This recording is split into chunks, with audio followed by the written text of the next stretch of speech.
What is going on, everybody? It is Lukey Boy. Today we're talking about Flur Alpha. What is Flur Alpha? So ultimately, it is a Discord community, an alpha Discord community you can see here, and calls. Calls being things that are to do with, for example, we are buying in at X price, this many units of X NFT, and we are selling. So basically, it's a place where not only people can have alpha chat being higher level chat around NFTs, things they're noticing in the charts and the analytics, I can't even say the word, analytics, based on certain projects, and also the founder giving calls on a usually daily basis, but it can be as and when there are calls to be made on projects that they are buying into and also selling, so that you can either follow along and track it yourself if you don't want to get involved right away, like, as in you could literally just follow it and see how much profit they were making, or you can follow along and obviously do the same as they're doing. So this NFT is actually currently at 0.13. As of the other day, it was at 0.2 because it got a huge amount of attention. They're also burning 100 NFTs for the next 3 or 4 weeks to actually dilute this down. Burning as in destroying, yeah? So there'll be less people in the community. You can see here the floor price has actually just skyrocketed. Pretty much it was stable around 0.05 for ages, nothing happened. And then recently the volume as well absolutely just went boom. All the way up to about 0.195, 0.2, and it's pulled back a bit since. I've got one, so I don't really need to sell it, and I like the community. But I just wanted to give you a little bit of a taster, because there's many discords and communities that kind of died off after the bull run. That's usually what happens. You don't have to be good to kind of call the things that are going to go up, because 90% of the stuff went up, right? But in a bear market, if you can find the communities and the leaders that are, this Flur guy, that are able to grind out profits and consistently good profits, then those are the communities you want to find for that next bull cycle. Also, why not be involved with it in the bear cycle, because you can make some money when it might be difficult compared to a bull market, right? So just so I can show you quickly on Discord, you can see here, this is basically the way that their Discord is sort of lined out. You can actually join and just be part of this sort of general community, but obviously if you want to be a holder, you then get access to all this, which is where the real content is. So you can join naturally if you want, but you kind of get what I mean. And you can see here, this is the account for their DAO. So basically the DAO's like their trading account. So all the money the proceeds they got from the NFTs is then used for them to trade. And then that trading is then fed back to the alpha calls, within here, even though this bit directly isn't that. Well, as in not every post is related directly to that. And then with that funds, they are obviously trying to generate profits so that you can then follow along. Therefore, the floor price should rise because it's worth being invested, because you can make profits, and therefore it's got a compound effect for the project. You kind of get where I'm going with it, and they can get royalties and so on and so forth. So you can see here, if you look at the actual holder's account, this is obviously not going into too much specifics in terms of like the time frames and stuff, but we're just going to keep it quite simple.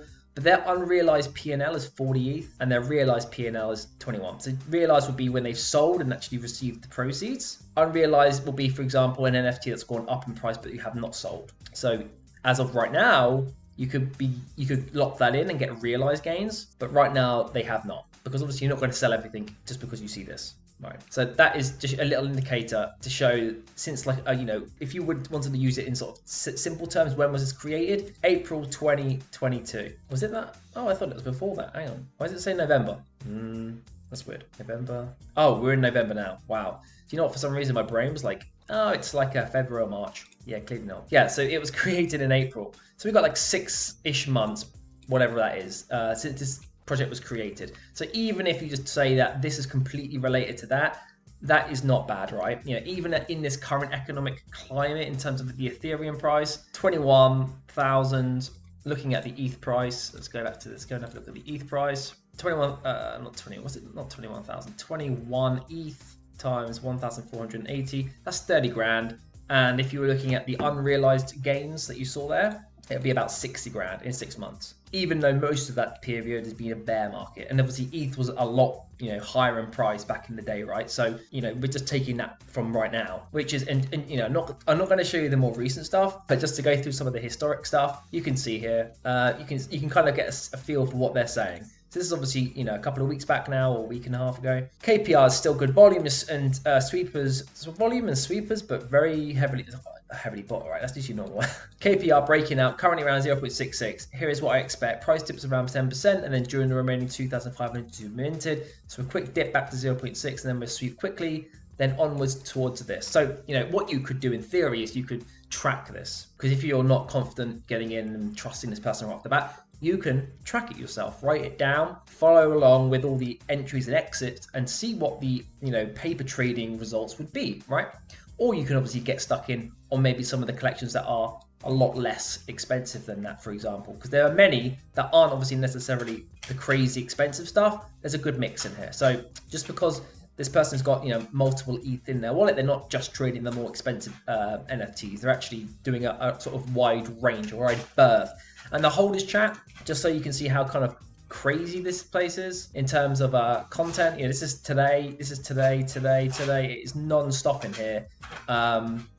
Communication about different projects, different things that are going on. And for me, it's always really important to find a project that is like this, because you want it to be like part of your backbone to your NFT. You want to be doing your own thing. You want to be doing flips. You want to be doing whitelist flips. You want to be doing medium to long-term holds. You want to have alpha chat. You want to have different communities that you trust and respect so that you can be involved with that. And then you can obviously build that into a nice cohesive sort of bubble of what your backbone of what you're doing. You almost like a business, so that you have different aspects that you can jump to depending on what's going on within the market, and then you can develop that over time, and you can use each one as they are required. Sometimes they might not be quick flips. Sometimes there might be more better investments in medium term. Sometimes there might be quick alpha calls that you need to flip, so on and so forth. So to me, this is one of the best that I've seen that isn't crazy and ridiculous in price, because there's many that are multiple ETH in terms of to get into that community, and this has actually got a really nice entry floor, considering it's almost dipped back down 40% in the last couple of days since it's 10x